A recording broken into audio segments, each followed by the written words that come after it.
In the small workshops of Victorian London, there existed a quiet sisterhood of craftswomen who knew the secrets that lay beneath silk and satin. They understood the architecture of a woman's body better than any physician, could shape breath and posture with strips of whalebone and careful stitches.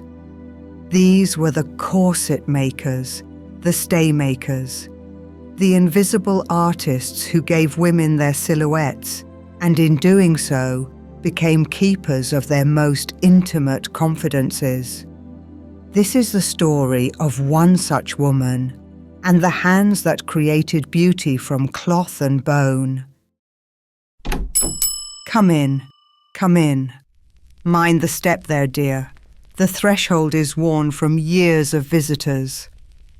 I was just unpacking a recent acquisition when I found something rather special. Look at this, a corset. But not just any corset. Feel the weight of it. Heavier than you might expect, isn't it? That's the whalebone, dozens of strips of it sewn into channels that took days to stitch. And this silk, still so soft after all these years, the colour of fresh cream. See the embroidery here along the top edge, tiny forget-me-nots, each one stitched by hand. And here, hidden near the bottom where no one would see it, initials, E.H. And below them, even smaller, a signature of sorts, A.T. This corset was made by a woman named Agnes Thornbury. She had a small workshop in Clerkenwell back in 1885, and she was known throughout the neighbourhood as someone who could transform any woman who walked through her door, not through magic, but through skill, through understanding, through the patient art of her craft. I sometimes wonder what it was like for her, creating something so intimate, so essential to a woman's daily life. Each corset she made would be worn against the skin, would shape the body, would hold a woman through the most important moments of her existence. Her wedding day, the birth of her children, the daily business of being seen in the world. Let me tell you about Agnes and about the most important commission she ever received. The morning light came early to Clerkenwell in late May, slanting through the windows of the workshop at number 14 Middleton Street. Agnes Thornbury was already there when the light arrived, as she had been for the past 30 years, since she was a girl of 12, learning the trade at her mother's knee. The workshop occupied the ground floor of a narrow building with living quarters above. It was not a grand space. 2 rooms knocked into one, with a large window facing the street to catch the north light. But it was hers. Every worn floorboard, every careful arrangement of tools, every bolt of fabric and coil of whalebone, all of it was hers. Agnes moved through the space with the easy familiarity of long practice.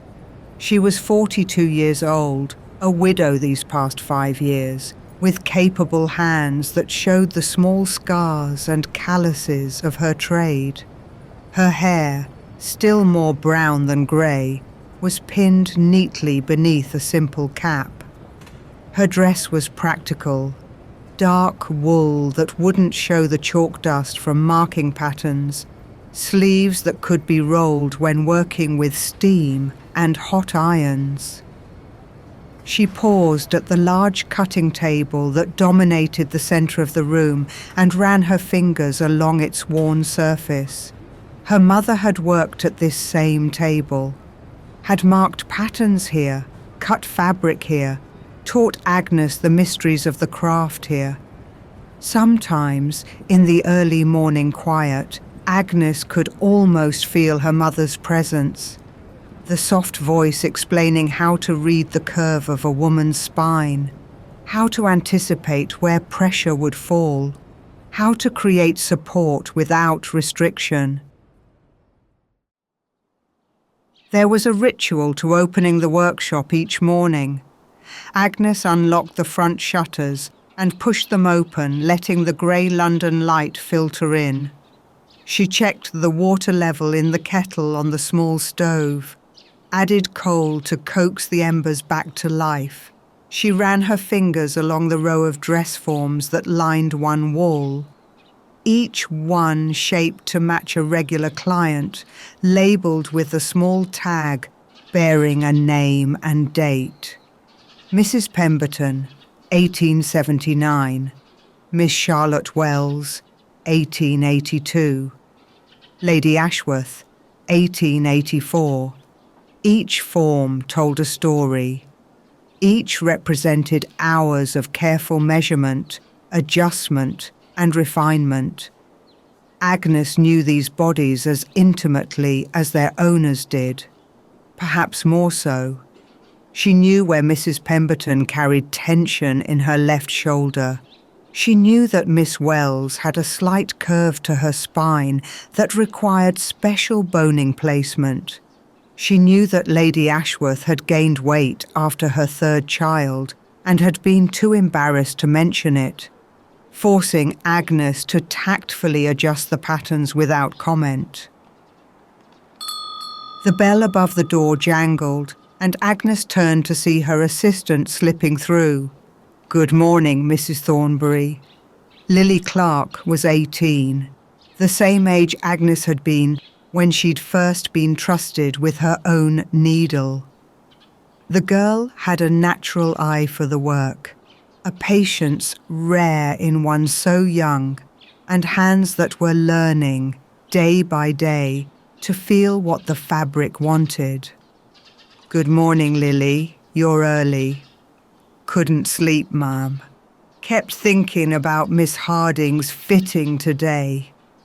Agnes smiled. "Nervous?" "A bit.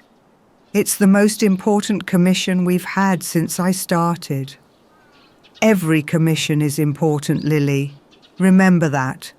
Whether it's a working woman's stays or a debutante's ball gown corset, each one matters to the woman who will wear it." But Agnes understood the girl's nerves. Today was different. Today Miss Emily Harding would come for her final fitting, and Agnes would either prove that she was still among the finest corset makers in London, or she would have to send a bride to her wedding in something less than perfect. Lily began her morning routine, sweeping the floors, laying out the tools they would need, setting water to heat on the small stove in the back room. Agnes watched her for a moment, remembering herself at that age, and then turned to the task that had occupied her thoughts for weeks. The corset hung on the dress form near the window, catching the morning light. Even half finished, it was beautiful. The foundation was cotton coutil, tightly woven to hold its shape. The boning channels had been stitched with Agnes's smallest, most precise stitches. 32 of them, each one a 1/4 inch apart, waiting for the whalebone that would give the garment its structure. The outer layer was silk, ivory silk, so fine it seemed to glow. Agnes had been working on this corset for 3 weeks. 3 weeks of careful cutting, of stitching that made her eyes ache, of standing back to assess and finding always some small imperfection that needed correcting. 3 weeks of lying awake at night, running through the measurements in her mind, visualizing how the finished garment would fit against Miss Harding's body. A wedding corset. the most demanding commission any corset maker could receive. She thought back to the first consultation 6 weeks ago, when Miss Emily Harding had walked through the door with her mother. Emily was 23, slender and nervous, with chestnut hair and eyes that couldn't quite meet Agnes's gaze.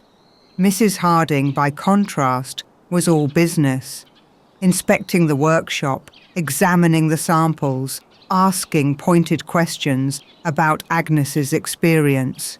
"We were recommended by Lady Ashworth," Mrs. Harding had said, naming one of Agnes's most prestigious clients. "She said you made her daughter's wedding corset 3 years ago and that it was the finest she had ever seen." Agnes had nodded, remembering.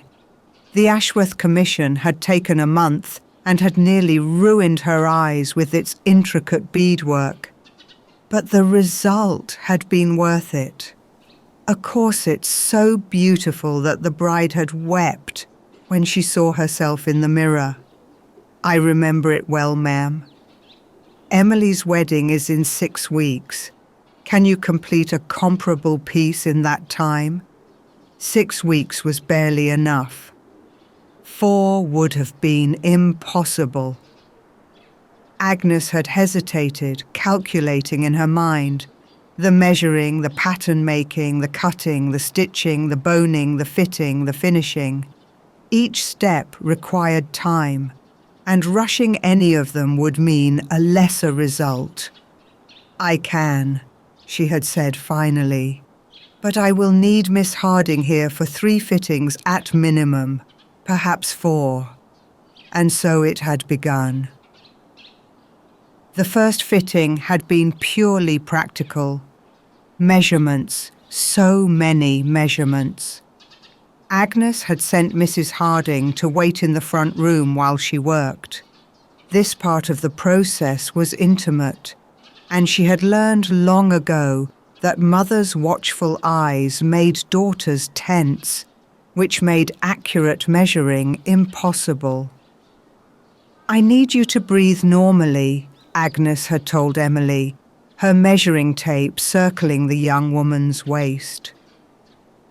"I know this feels strange, standing in your chemise before someone you've only just met, but I cannot make a corset that fits properly unless I know your body as it truly is." Emily had nodded, her cheeks pink, her eyes fixed on a point somewhere over Agnes's shoulder. "Lift your arms, please. Good. Now lower them. Now take a deep breath, as deep as you can. Now let it out." Agnes wrote each measurement in her book, building a portrait of Emily's body in numbers. Waist, 26 inches natural, desired 22. Bust, 34 inches. Hip, 36 inches. Underbust, 28 inches. The length from underbust to waist, from waist to hip. The curve of the spine. The placement of the shoulder blades. Every woman was different. Every body had its own geography. "You may dress now, Miss Harding." As Emily reached for her clothing, Agnes noticed the tension in the young woman's shoulders, the way she held herself as if bracing for impact. "Are you nervous about the wedding, Miss Harding?" Emily's hands stilled on the buttons of her bodice. "Is it that obvious?" Only to someone who spends her days reading bodies. Tension sits in the shoulders. Worry sits in the breath. Your shoulders have been up near your ears since you walked in. A small, surprised laugh escaped Emily. "I suppose I am nervous. It's all happening so quickly. Charles proposed only 2 months ago, and already the wedding is planned, the guests invited, the house being prepared." She trailed off, shaking her head. I feel as though I'm being swept along by a current too strong to resist." Agnes considered her words carefully. In 30 years of this work, she had learned that women often told their corset makers things they told no one else. There was something about the intimacy of the fitting room, the vulnerability of standing in one's underthings, that loosened tongues and eased confidences. "Do you love him?" Agnes asked. "Charles?" Emily's blush deepened. "I do, very much. It's not him I'm nervous about, it's everything else. Being a wife, running a household, being watched, judged, expected to be perfect." Agnes nodded slowly. "May I tell you something, Miss Harding?" "Please." "I have made wedding corsets for over 20 years, dozens of them, and I have never met a bride who wasn't nervous." She moved to stand before Emily, meeting the young woman's eyes directly. "The secret is this. The corset I am making for you is not meant to make you perfect. It is meant to support you, to hold you when you feel unsteady, to give you a foundation from which to stand tall. When you wear it on your wedding day, you will feel it against your skin, and you will remember that you are not alone, that the structure beneath your gown was made with care, with skill, with attention to exactly who you are. You will remember that someone understood your body well enough to create something just for you, and perhaps that will help." Emily's eyes had grown bright with unshed tears. "Thank you, Mrs. Thornbury." Now, 3 weeks later, Agnes lifted the corset from its form and examined it in the morning light. Today was the 3rd fitting. If all went well, there would need to be only one more. A final check before the boning was permanently secured and the finishing touches added. "Lily, have you pressed the fitting cover?" "Yes, ma'am. It's ready." "And the tea things?" "Mrs. Harding will expect refreshment while she waits." "All prepared." Agnes allowed herself a small smile. The girl was learning. Before the client arrived, there was still work to be done on the corset. Agnes settled into her chair by the window and took up her needle. The boning channels needed reinforcement at the stress points, the waist, the underbust, the places where the whalebone would press hardest against the fabric. This was the part of the work she loved most. The quiet rhythm of the needle, in and out, in and out. The feel of the fabric beneath her fingers. The gradual transformation of raw materials into something beautiful and useful. It was almost meditative, this stitching. Her mother used to call it thinking with your hands. Agnes thought about whalebone as she worked, about the long journey each strip had taken to reach her workroom. From the mouth of a great whale in the Arctic Ocean, to the rendering plants, to the warehouses, to her own hands. Whalebone was growing scarce and expensive now. There was talk of using steel instead, but Agnes resisted the change. Steel was cold. Steel didn't soften with body heat, didn't mold itself to the wearer over time. Whalebone was alive in a way that steel never could be. She selected a strip from her stock and held it up to the light, examining it for flaws. Good whalebone should be flexible but strong, with a slight natural curve. This piece was perfect. It would sit along Emily's left side, curving with her ribs, supporting without restricting. With practiced hands, Agnes rounded the ends of the strip with a small file, smoothing away any roughness that might catch on fabric or worse, on skin. Then she slid it into its channel, feeling it settle into place. 23 more strips to go. At precisely 10 o'clock, the bell jangled again, and Emily Harding entered, followed by her mother. Emily looked different today, less nervous, Agnes thought. There was a light in her eyes that hadn't been there before. "Mrs. Thornbury," Mrs. Harding nodded in greeting. "I trust everything is progressing well." "Very well, ma'am. I believe Miss Harding will be pleased with today's fitting." They went through the ritual they had established. Mrs. Harding settled in the front room with tea and yesterday's newspaper, while Agnes led Emily to the fitting room at the back. "You seem more at ease today," Agnes observed as she helped Emily undress. "I am." Emily smiled, a real smile this time. "Charles came to dinner last night and we talked, really talked, for the first time since the engagement. About our hopes, our fears, what we want our life to be. He's nervous too, it turns out. Isn't that funny? I spent so long thinking I was the only one who was frightened."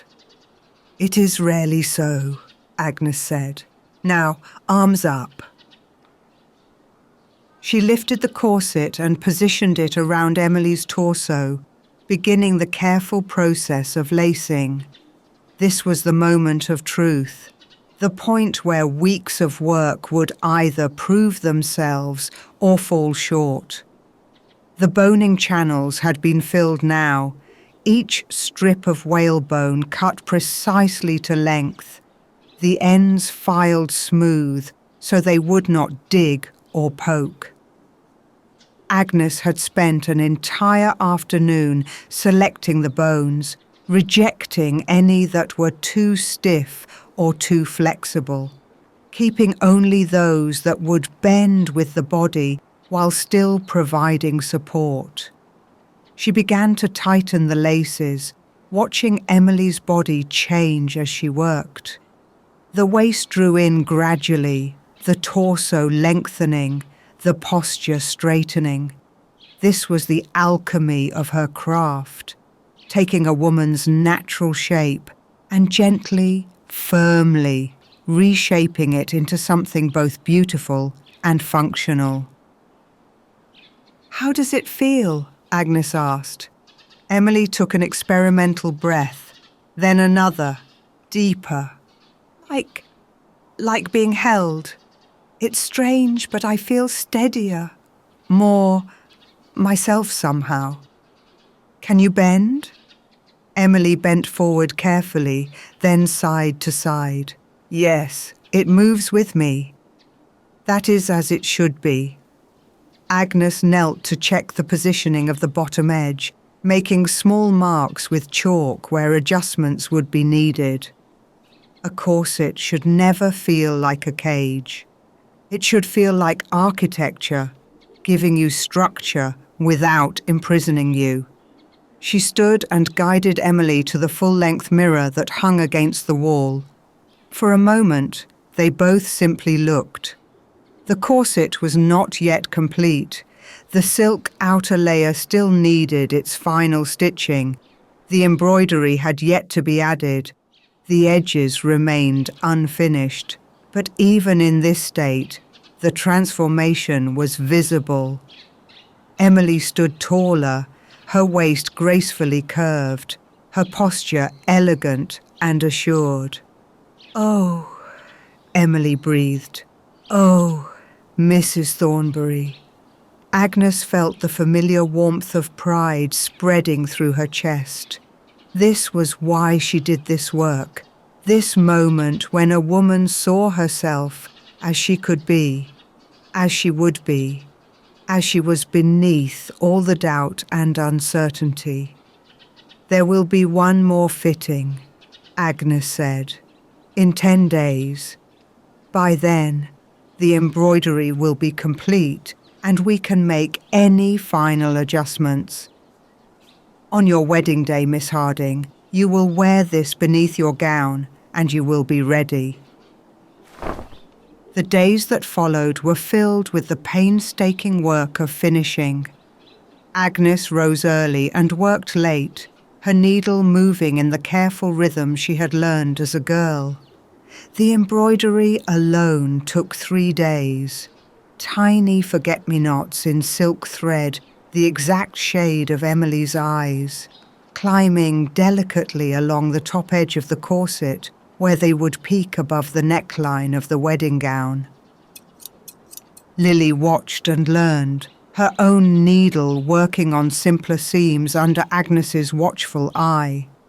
In the quiet hours of the afternoon, Agnes would explain what she was doing and why, passing along the knowledge that had been passed to her.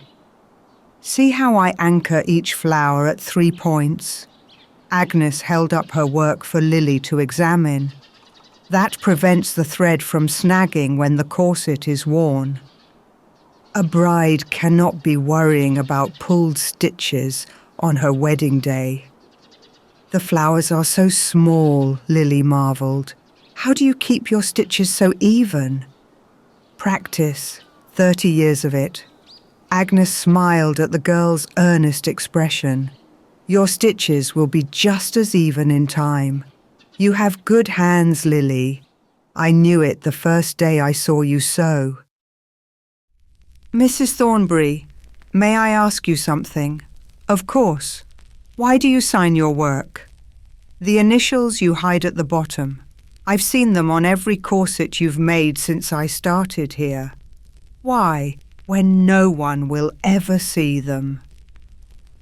Agnes was quiet for a moment, her needle pausing in its rhythm. It was a question she had asked her own mother decades ago, in this same room. "Because I will know they are there," she said finally, "and the woman who wears it will know if she looks. It is a promise of sorts, a promise that this garment was made by human hands with human care, that someone took pride in creating it. In a world of factories and mass production, that matters, or at least I believe it does." The workshop fell into a comfortable rhythm as the days passed. Morning light, the smell of tea, the soft sound of scissors on fabric and needles through cloth. Lily learned to prepare the whalebone, soaking it in warm water to make it pliable, cutting it to length with heavy shears, filing the ends smooth. Agnes trusted her with more complex tasks each day, watching with quiet satisfaction as the girl's skills grew. One evening, after Lily had gone home, Agnes sat alone with the corset, making the final adjustments by lamplight. The embroidery was complete now, the forget-me-nots climbing up from the waist like a garden reaching for the sun. The silk gleamed in the soft light, and the boning created elegant lines that would transform any figure. Agnes thought about her mother, as she often did in these quiet moments. Martha Thornbury had been a corset maker for 40 years, until arthritis had made it impossible for her fingers to hold a needle.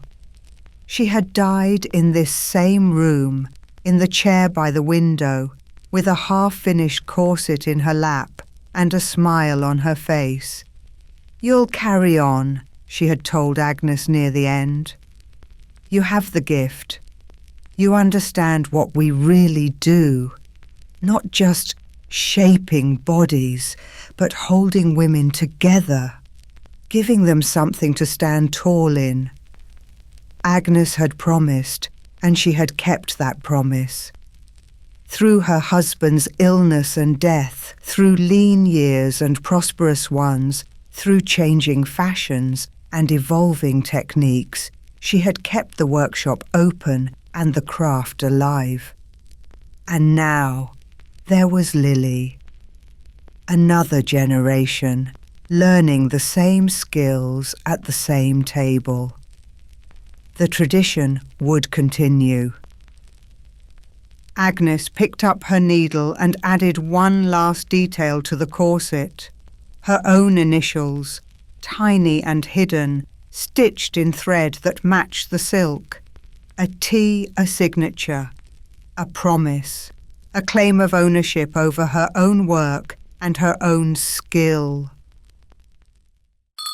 The final fitting came on a bright Thursday morning, exactly 4 days before the wedding. Emily arrived alone this time. Mrs. Harding had a prior engagement, and Emily had insisted she could manage on her own. "I wanted to tell you something," Emily said, as Agnes helped her into the corset for the last time. "Something I couldn't say with Mother here." "Yes?" "I spoke with Lady Ashworth. She told me about her wedding day, how nervous she was, how afraid. And she told me that when she put on the corset you had made for her, she felt armoured, protected, ready to face whatever came." Emily's voice grew thick. "She said you had that effect on brides, that you didn't just make corsets, you made courage." Agnes's hand stilled on the laces. In 30 years of this work, no one had ever said it so plainly. "I simply do my job, Miss Harding." "No, you do more than that. I know it now." Emily turned to face her, taking Agnes's worn hands in her own smooth ones. "Thank you for understanding what I needed before I knew it myself." For a long moment, Agnes could not speak. Then she cleared her throat and gently withdrew her hands. "Let us see how it fits in," she said, and led Emily to the mirror. The corset was finished now, complete in every detail. The ivory silk gleamed. The embroidery climbed delicately upward. The hidden initials, EH for Emily Harding, and below them smaller, a T for Agnes Thornbury, marked this as a unique creation, made for one woman and one woman alone. Emily stood before the mirror and drew a long, steady breath. Her shoulders were relaxed. Her posture was perfect. She looked ready. "It's beautiful," she whispered. "You are beautiful," Agnes corrected. "The corset is merely support." They both laughed, and in that moment all the hours of work, all the aching fingers and tired eyes, all the anxiety about whether the commission would be perfect, all of it was worth it. Agnes made a few final adjustments, tightening the laces by a fraction of an inch here, loosening them there. She checked that the boning sat correctly against Emily's ribs, that the bottom edge followed the curve of her hips without digging in. Satisfied at last, she stepped back. "Walk for me," she instructed. "Around the room. Sit down. Stand up. I need to see how it moves." Emily complied, moving through the workshop with growing confidence. She sat in the fitting chair, stood again, bent to pick up an imaginary dropped glove. The corset moved with her, supporting without restricting, holding without confining. "It's perfect," Emily said. "I can breathe, I can move, I can—" I can do this." "Yes," Agnes agreed. "You can." Agnes packed the corset herself, wrapping it carefully in layers of tissue paper, placing it in a box lined with cotton batting. She added a small card with care instructions and, on impulse, a sprig of dried lavender to keep the silk fresh. "Remember," she told Emily as she handed over the box, "breathe deeply, stand tall, and let the corset do its work. You need only focus on your happiness." "I will. I promise." Emily hesitated at the door, then turned back. Will you think of me? On Saturday?" Agnes smiled. "I think of all my brides, Miss Harding, every single one. You will be in good company." Emily left, and Agnes stood in the doorway, watching until she disappeared around the corner. Then she turned back to her empty workshop, to the cutting table and the bolts of fabric and the dress forms, waiting for their next commission. Lily was tidying up from the fitting, but she paused when she saw Agnes's face. "Is everything all right, Mrs. Thornbury?" "Yes," Agnes said slowly. "Everything is exactly right." She moved to her chair by the window and sat, suddenly tired. "Do you know what my mother used to say, Lily? She said that we are not merely seamstresses. We are architects of women's lives. We build the foundations upon which they stand. That's beautiful. It is also true." Agnes looked around the workshop, at the walls that had witnessed thousands of fittings, at the table where 3 generations of women had cut and stitched and shaped, at the window through which morning light had streamed for decades. "When I am gone, this will be yours if you want it. The workshop, the clients, the knowledge. I have no daughters of my own to pass it to." Lily's eyes widened. "Mrs. Thornbury, I don't know what to say." "Say nothing yet. You have much still to learn, and I have years left in me yet." Agnes smiled and rose from her chair. "Now, there is a stack of orders to attend to, and those stays for Mrs. Patterson will not bone themselves. Back to work." But as they returned to their tasks, Agnes found herself humming again, and she thought of Emily Harding, walking toward her wedding day, carrying with her something invisible but essential, a creation of silk and bone and skill, made with care, made with understanding, made with love. That Saturday, Agnes woke early, despite having no appointments. She dressed with unusual care, choosing her better wool dress and pinning her hair neatly. At 11 o'clock, she walked to St. Mary's Church in Islington, where Emily Harding was to be married. She did not go inside. That would have been presumptuous, but she stood across the street in the shadow of a chestnut tree and watched as the guests arrived. Ladies in their finest gowns, gentlemen in morning coats, children squirming in starched collars. The Harding family, distinguished and nervous.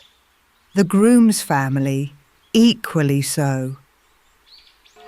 And then, just before noon, the bride. Emily emerged from a carriage, her father's hand supporting her as she stepped onto the pavement. Her gown was magnificent, ivory silk and Belgian lace, a cascade of fabric that made her look like a princess from a fairy tale.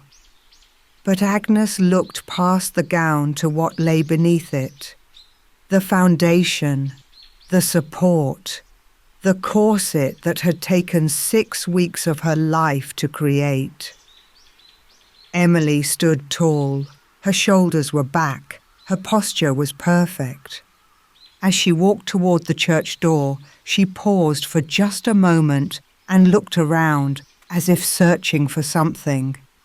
Her eyes swept across the street, across the gathered crowd, and came to rest on Agnes standing beneath the tree. Emily smiled, a small private smile meant for Agnes alone.